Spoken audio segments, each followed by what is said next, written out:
బియ్యం కానీ ఇంకే పదార్థమైనా సరే మనం ఉపయోగించే వస్తువులన్నీ కూడా శుచిగా ఉన్నటువంటి వస్తువులు, బాగున్నటువంటివి, దోషం లేనటువంటివి, ఇటువంటి వస్తువులతో వంట చెయ్యాలి. ఈ వంట చేసేటప్పుడు భగవంతుడు మనం ఇచ్చిన నివేదన ఎలా స్వీకరిస్తున్నాడు? పెట్టిన పదార్థం బరువులో తేడా రాదే, ఎలా స్వీకరించినట్టు? ఆయన చూపులని దాని మీద ప్రసరింపచేసి ఆఘ్రాణిస్తాడు దాంట్లోది, అంటే వాసన చూస్తాడు.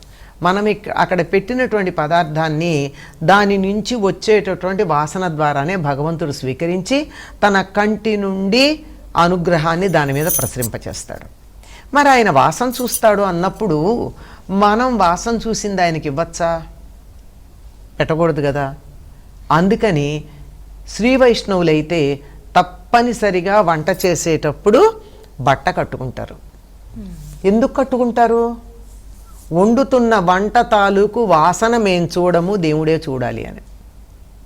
అంటే అంత జాగ్రత్తగా పరిపూర్ణంగా, అంటే వాసన చూస్తే కూడా వాసన పరంగా ఎంగిలైపోయింది అది. కంటితో చూడకుండా అయితే చేయలేము, దానివల్ల కంటితో మనం స్వీకరించలేము, మన అనుగ్రహం కూడా దాని మీద ప్రసరింప చేయలేము. అంత శక్తివంతులమా మనం? కాదు కదా.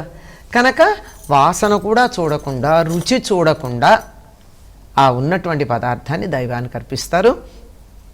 అయితే ఈ పద్ధతి అందరూ పాటించరు అనుకోండి. చెప్పాను కదా, శ్రీ వైష్ణవులు భగవంతుడికి నివేదన చేసే పదార్థం వండేటప్పుడు మాత్రమే వారు ఇలా కట్టుకుంటారు. మీరు గమనించండి, పెద్ద పెద్ద దేవాలయాల్లో ఆ నివేదన తీసుకెళ్ళేటటువంటి వాళ్ళు పెద్ద బట్టని తలకి చుట్టుకుని తర్వాత ఇలా మూతికంతా చుట్టుకుని వెళ్ళడం గమనిస్తాం. ఎందుకంటే వాసన చూడకూడదు దేవుడికి పెట్టడానికి.